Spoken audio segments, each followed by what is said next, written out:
All right, Nuggets fans, welcome into Pickaxe and Roll, brought to you by our good friends over at BetOnline. I am your host, Ryan Blackburn at NBA Blackburn on Twitter, part of the Mile High Sports Podcast Network, and I am here post-Christmas.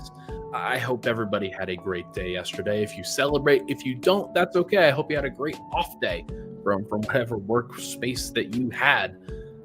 Really appreciate everybody. If you stopped by, thank you so much for tuning in. Hit the like button, hit the subscribe button while you are here. Nuggets had a bad loss last night. It wasn't like it was the most unexpected loss. You never actually are successful in these situations when you play a team twice. You play them at your home, and lo and behold, you look great. You play them on the road on Christmas on national TV when obviously they're going to be very motivated to play a lot better. And unsurprisingly, they play better and you play worse. It just happens. It's really hard to beat teams on 2 games in a row. Think about the Memphis Grizzlies game that the Nuggets had at the beginning, like kind of without Jokic in that stretch during, I think, the middle of November while he was out with his wife, Natalia. Denver did not look very good in that first game against the Grizzlies, and they still found a way to win in the next game, despite the fact that they probably shouldn't have, if I'm being honest, based off of where the talent was and what was going on. So not really surprised that they ultimately split this one, but it still sucked. It still looked pretty bad. We'll talk about it all. We'll definitely talk about it. We'll make sure to go over all the details, including Christian Braun really struggling in this game and Murray returning, and how lots of fans, especially Russell Westbrook fans, are wanting Russell Westbrook to start, given that Murray has not played up to his station over the course of the past season. We'll talk about it all really quick. This podcast, as you know, is brought to you by the good folks over at BetOnline, who continue to be the world's most trusted betting platform and your number one source for online betting. From the earliest odds to in-game live betting, BetOnline provides you with all of the action and the ability to watch the games as they happen, with the largest selection of odds on everything from football, the NBA, college basketball, and more. Head on over to BetOnline today, and don't forget to use the promo code from this podcast, BELIEVE, BLEAV, for your welcome bonus on your first deposit. BetOnline, the game starts here. All right. Thank you so much for tuning into the show. Appreciate the love.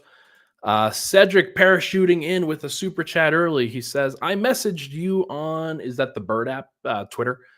When can we collab, Ryan? Hit me up. We'll see. We'll definitely see. I don't check my messages over there that often. It's always spammed with a whole bunch of garbage from bots and people trying to get you to sell their crap, and just overall making sure to do that. So I haven't seen it yet. I will go over and get it done. But yeah, we should definitely try to do something. All right. Jamal Murray returned in the game last night and did not look very good. He actually looked horrible for the vast majority of that game. He was trying to ease himself into it while Jokic was scoring, and Michael Porter often scores early in the game, and both of those guys did. I think Jokic had 15 points in the first quarter, and Michael Porter, he still found a way to do some stuff too. But ultimately, what came down to this game, in my mind, was that Jamal Murray wasn't Jamal Murray. And there are a lot of other elements that you could point to. Aaron Gordon got hurt during the middle of this game. Christian Braun was really bad. But if Jamal Murray is Jamal Murray in this game, Denver probably wins. He scored 13 points, had 6 assists, 4 of 10 from the field, 1 of 2 from 3. If I just say that, it's really not that bad, but you just had to watch. You just had to watch and see what was happening. Murray played for 39 minutes, and the fact that he only got up 10 shots, I think, is really, really bad. Denver couldn't get into their offense. He was getting pressured on the ball consistently. Denver couldn't score early in the shot clock because Murray couldn't get past his man. He couldn't dribble down the floor. And Okogie was hounding him. Ryan Dunn was hounding him early in the game. And basically anybody that then switched out onto him was a problem. And then when the Nuggets tried to bring Jokic into the action and run some pick and roll, Yusuf Nurkic was hard hedging. He was hedging out on him and doing everything that he could to avoid Murray getting by him. And they did that like 10 or 12 times. And Nurkic only let him by him once. Like the fact that Yusuf Nurkic, of all people, is able to contain Jamal Murray is, I think, a sentiment that Murray probably wasn't ready to come back. He wasn't, or he wasn't having the mindset to come back and do things well. The Nuggets needed him, and they needed him to apply some more ball pressure at the rim, or at least get to a space and give opponents the facade that he was going to get to the rim and then pull up for a jumper. And he did it 10 times, and like it wasn't the most inefficient performance in the world. But I just watched last night. He was minus 16 in 39 minutes. The Nuggets were plus 6 in the 9 minutes that he did not play. Most of those were Westbrook and Jokic together. And you can see the point that a lot of people have that, hey, Murray's not playing like himself. Murray's not playing to the best of his ability. Why is he getting a pass here? Well, I'll get into that later, I guess, because I have a very good answer. It's the fact that he makes $50 million and that he's been on the Nuggets for like 9 years. He's been here and been the guy, and they're not just going to go away from him. But he has not played well. And especially in the first quarter, the team is getting off to these bad starts because Murray is easing himself into games. And this is the time where Porter should be getting himself more involved and is getting himself more involved. But as we saw last night, there are detriments to that sometimes. Porter missed a couple free throws early. He turned the ball over 3 times in the first quarter, I believe. And the team just looked a little shaky, and we're already behind because the Suns, they scored however many points in the first quarter, 38. Now, Denver's defense tightened up in the subsequent 3 quarters, 20 points in the second for Phoenix, 27 in the third, 25 in the fourth. But the problem is that Denver's offense could not get going. Jokic was tremendous in the first quarter, but the Nuggets themselves scored 22 in the second, 22 in the third, 22 in the fourth. That's bad. It was not good enough. So, look, I sort of expect that Denver. Okay, why are the comments saying Ryan will always give him a pass? I'm watching Jamal and I'm seeing him hurt. Like he probably should not have come back, if we're being honest. Like Denver probably should have held him out if he was going to play like this. But when a player tells you that they're good to go, when a player gives you the option and says effectively, like, hey, we have to, like, we are good enough, we're fine. I don't know. I think that's you got to listen to the player, and like they would listen if it was Christian Braun. They would listen if it was Aaron Gordon. They would listen if it was Porter. They would obviously listen if it was Jokic. They're going to listen if it's Murray. If he says that he's good to go, he knows his body better than anybody else. And as long as he says it and the training staff signs off for it, then I understand. Got a super chat from Jackson here earlier. Do you think Malone is making the same mistakes he made last year with load management? He plays the starters longer than he should, and the second unit plays better when they play together. It's a hard question. I don't know. I don't know if I have a great answer for this one. To some degree, yes. I think the roster is very similar to the way it was last year, where you have 5 players in the starting lineup that you trust. You have a point guard in Russell Westbrook that you trust, like you did with Reggie Jackson last year, especially early on. And those are really the 6 guys. Like, did Peyton Watson look like he deserved a lot of trust last night? No. Did Julian Strawther deserve like he deserved a lot of trust last night? No. DeAndre Jordan? No. And you start to get into Hunter Tyson and Jalen Pickett, who I know, like, Nuggets fans were like, why can't Jalen Pickett play? Guys, he had 2 reasonable games. Like it wasn't like I don't know. Like there's a lot that I look to and say, all right, there could be you guys got to be reasonable in a lot of these situations. Michael Malone doesn't need to play, like, he doesn't need to go out of his way to play Jalen Pickett. If there's an opportunity to play him, he should play him. Like, if Murray had been out, Pickett probably would have played. But you shouldn't play 3 point guards just for the sake of it. And then, like, Hunter Tyson probably could have been useful, but I understand why Denver went back to a 9-man rotation if you're going to stagger Murray. And here's the thing, that lineup with Murray, Westbrook, Strother, Watson, Jordan, that had been a pretty good look for Denver up until last night. So I understand why he went to that. Now, when Aaron Gordon went down, they probably could have gone to Hunter Tyson in the third quarter, because then you're starting to play 8 guys, and that's just not going to fly. So there's something to that. But yeah, Michael Malone, especially during the middle of the game, doesn't really want to go to his extended bench, if that makes sense. But either way, thank you, Jackson, for the super chat. Really appreciate it. Yeah, I mean, look, Denver's offense was not good enough. They were not good enough against the Suns team that is not a good defense. I thought that Jokic looked about as frustrated as he could possibly look. He had 25 points on 10 of 19 from the field, had a couple of threes that were heaves at the end of the quarters, end of the half. So I don't really take his 3-point percentage like that strongly. He did miss a couple that he probably makes usually, but overall, like, 15 rebounds is pretty emblematic of what he was doing. The problem was he only had 2 assists. Denver as a team shot 8 of 29 from 3, didn't get up a lot of threes, didn't get to when they did get to the free throw line, they missed 8 free throws. That's a big deal. Russell Westbrook missed 3 of those, by the way. Michael Porter missed 2. Everybody else probably missed 1. But I don't know. Like, did Kevin Durant play well enough yesterday to get Phoenix the win? I guess, but he was shot 9 of 26. I thought that the defense played by Aaron Gordon and Peyton Watson for the most part was very good. Unfortunately, the defense played in the backcourt between Murray, Braun, Westbrook, and Strother was not good enough. And that includes Westbrook. I don't want to, I think the other guys are mostly the culprits here, but there were a lot of times where Westbrook was standing around. So when we come back, we're going to focus on Christian Braun, because I think that he has been an unfortunate kind of casualty to Denver not playing well, and has looked pretty shaky over the course of these last couple of games especially. We'll be right back here on Pickaxe and Roll.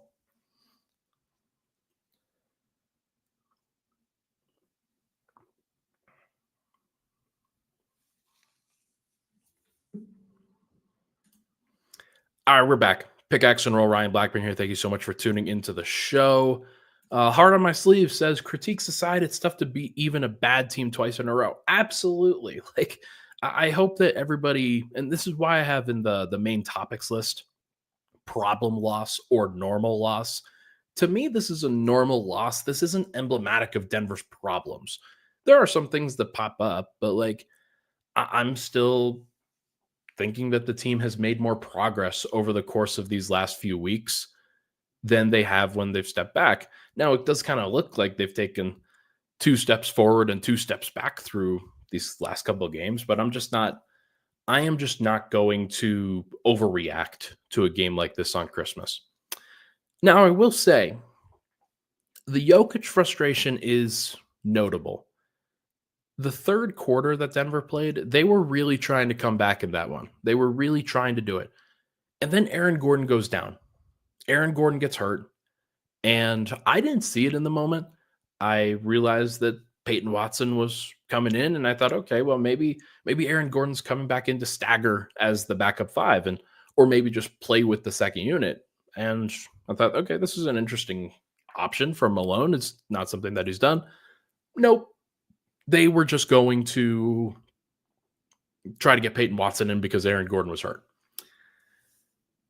And the way that Malone talked about it after the game, by the way, was we'll see whether he can be ready to go for Cleveland, which is a good sign, because like, if they were going to say it's a little bit more serious than that, he probably wouldn't be saying we'll see if he's ready to go.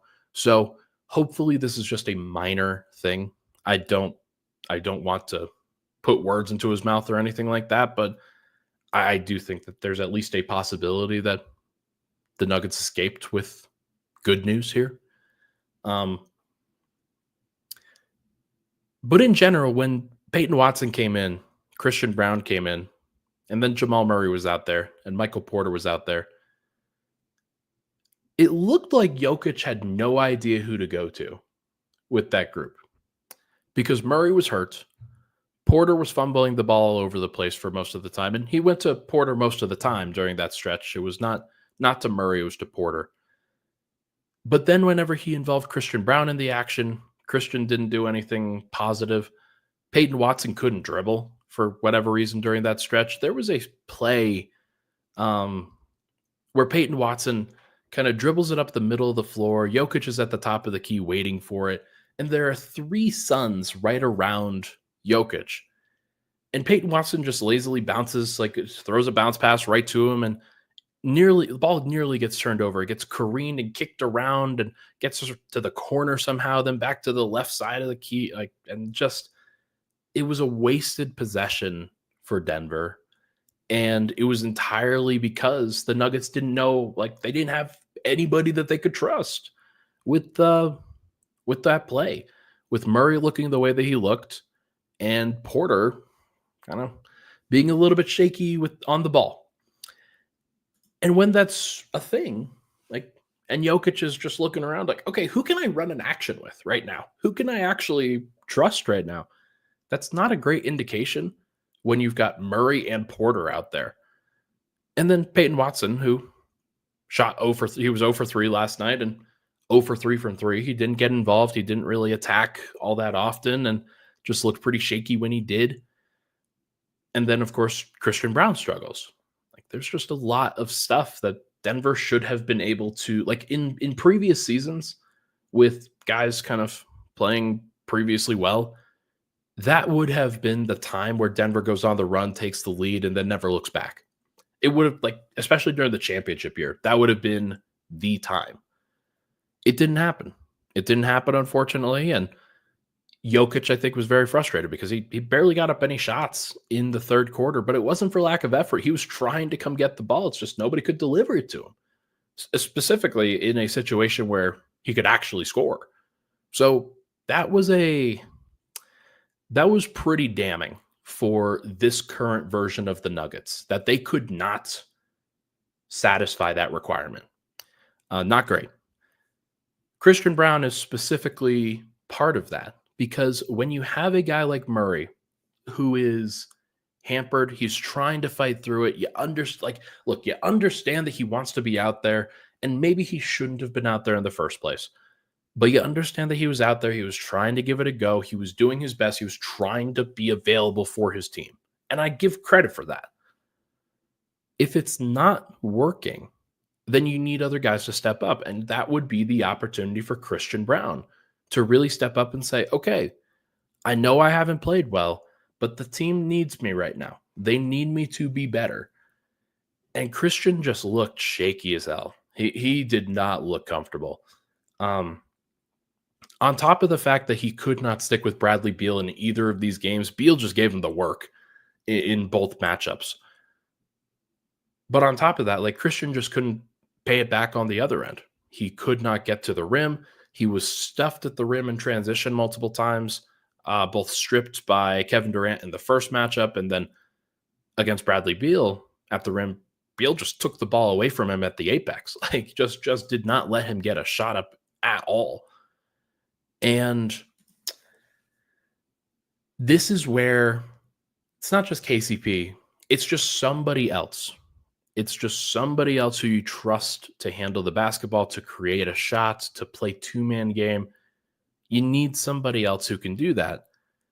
And with Porter, what you like about Porter is he can immediately come off of a DHO and fire up a shot. And having that and having somebody that can do it at 6'10" where nobody can really contest it is a big deal.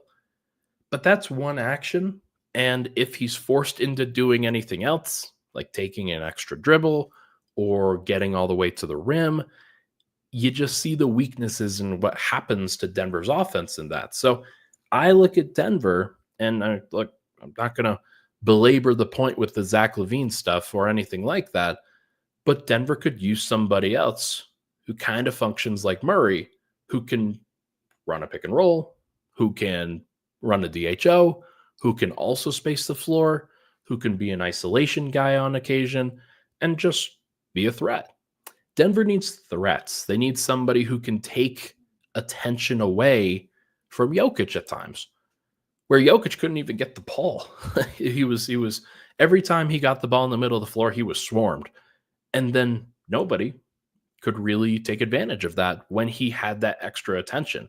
So it's just tough. It is just tough. I think that, like, look, Christian's got to be better, and there has to be some opportunities for him to improve. Guys go through bad months. Guys play bad. Guys don't always bring it all the time. And Christian was one of the most consistent players for Denver throughout the beginning of the season. First 15, 20 games, he was always locked in, rock solid, somebody that you could trust.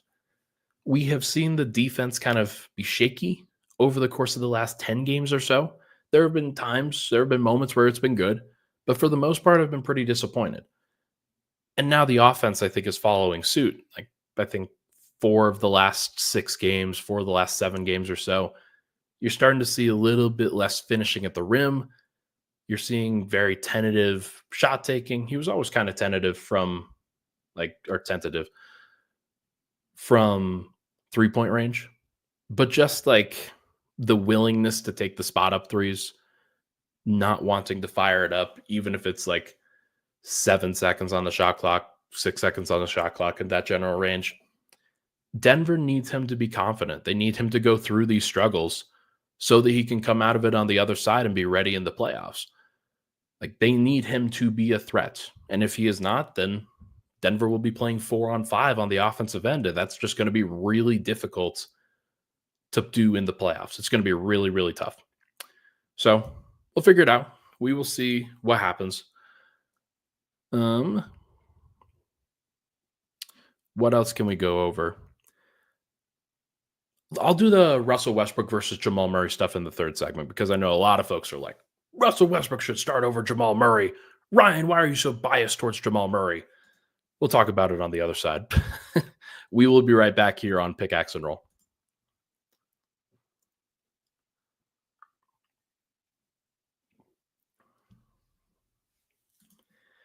All right, we're back. Final segment, Pickaxe and Roll. Thank you so much for tuning into the show. Appreciate the love and support. If you're here, if you're enjoying, make sure to subscribe. Make sure to hit the like button. It always helps to support my work and also the work I do for Mile High Sports. We're doing our best to continue to grow, and we've got some fun stuff planned for 2025. So make sure to stay tuned to what's coming next. All right. There's a lot of Murray stuff here again. There's a lot of Murray stuff. Also, Chris says CB is shooting 13% from 3 in the month of December. So crazy. Yeah, he's in a bad slump. Like, this is a slump. It is not just a down stretch, because he's played every game. So you can't just sit here and say, oh yeah, I mean, actually, no, he hasn't played every game. He sat with the back strain. And maybe that is bothering him a little bit. Maybe he's fighting through it, and you want to give him the benefit of the doubt in that situation. But if you're available and if you're playing, I have to grade you on what you're providing. And so I kind of give Christian Braun a D- or an F based off of last game. And for Murray, who I know everybody hates, I'm going to give him probably a D- as well, like a D or a D-. Like, because you look at the numbers and you say, okay, 13 points, 6 rebounds, 6 assists. It's not that bad. 4 of 10. He got out of the way a lot of the time and wasn't like dragging everybody down with his bad decision making. There's a difference in those kinds of styles. But I almost look at the passiveness, the passivity, and the unwillingness to drive and take risks as another problem in and of itself. There was a play where he was starting to kind of like maybe get the semblance of getting it together in the fourth quarter. And he gets the ball on the left wing, and Yusuf Nurkic is switched out onto him. Bradley Beal is guarding Jokic, and Jokic is calling for the ball in the post. And Murray's just dribbling. He wants to take Nurkic. He wants to take him. So Jokic gets out of his way. Murray drives baseline, realizes he can't get anywhere, tries to fire a pass from underneath the basket, turns the ball over. Horrible basketball play, especially when you've got the MVP with Bradley Beal on him. Like, part of the positive dynamic for Denver, especially in the fourth quarter, is that both players at their peak can take those matchups and be consistent in getting good shots and making shots, taking advantage of generating those switches, generating those mismatches. Usually Murray will make that shot in that scenario. He'll be able to create some space. Last night he was hampered. He did not play well. He also just made a dumb decision. And if you're in that spot, if you know that you're struggling, you have to give the ball up. Like, I don't understand that call at all. I don't understand that decision at all. And so you've got this, and you've got these problems that Denver continues to face. And now it's becoming an every year thing with Murray, where he goes out with an injury, comes back and is hampered, but he's playing, but he's not good enough. But you have to kind of make an excuse because he's injured, and you don't know what's an injury and what's real and what's actually just like erosion of the physicality and the skill set that he's had over the course of these last few years. And it's hard to grade him in these moments because you don't know. You don't know exactly what he's dealing with, what he's physically, what he can do versus what he just didn't do. And I am starting to obviously just grade him on when he's out there. Like, if you're out there and you're available to play, can you make an excuse for somebody like that? Not really. Like, you just have to play, and you have to play well, or it's kind of your requirement, because when you sign that massive contract, it is a requirement to be better. And he had been better over the course of the previous few games. He was one of the big reasons why they won. He made the game tying shot in New Orleans at the end of the fourth quarter. He made a game tying, like, he made a whole bunch of plays in Portland, and he made some big plays against Sacramento. I think he made the game winning shot against Sacramento, if I'm not mistaken. So he has had these big moments, and the numbers have been back, and he's looked a little bit better. And then you just get this. And it's hard for me to tell, okay, are you tentative because of the injury? Are you tentative because you can't get by anybody? What's going on? And so it's got to be frustrating for a lot of fans, especially on Christmas when you want to see the team perform well, show out. It kind of just got dragged down by Murray. And I know a lot of fans are wondering, hey, we just blew out that team. Like, the Suns just blew out, like, got blown out by the Nuggets in Denver. Why can't we just do the same thing to them in Phoenix? Well, as I mentioned, it's really hard to blow out a team twice, or to win even twice against a team in a row. Think about, like, there was 2 games in a row for the Chicago Bulls and Boston Celtics a couple weeks ago. Zach LaVine played pretty well in the first game. He just absolutely bombed from 3. Got to wherever he wanted to go against Derek White and Drew Holiday. Next night, looked horrible. looked like he couldn't do anything. And the Celtics rolled. So when you get got, and then you go back to your own place, Boston was always going to bounce back a little bit. Or not Boston, Phoenix was always going to bounce back a little bit. So I'm not surprised that Denver lost. It's just the manner in which they lost has to be pretty frustrating for the Nuggets. And Russell Westbrook, who a lot of fans have absolutely credited, want to see him be successful. I want to see him be successful in Denver. He has been successful for the most part, and the Nuggets have played really well when he has started. There have been certain situations where he started where I'm not really surprised that they won, because it's just the matchup. It was playing at home. It was the right situation at the right time. I don't want to sit here and say that it's way better for when Murray's out there than Westbrook. The numbers do say that the Murray lineups are better overall. I know it doesn't feel that way. I know a lot of fans will go off of the emotion at times. I'm just here to tell you what the numbers say. When Murray is out there with Jokic, that's when Denver's at their peak.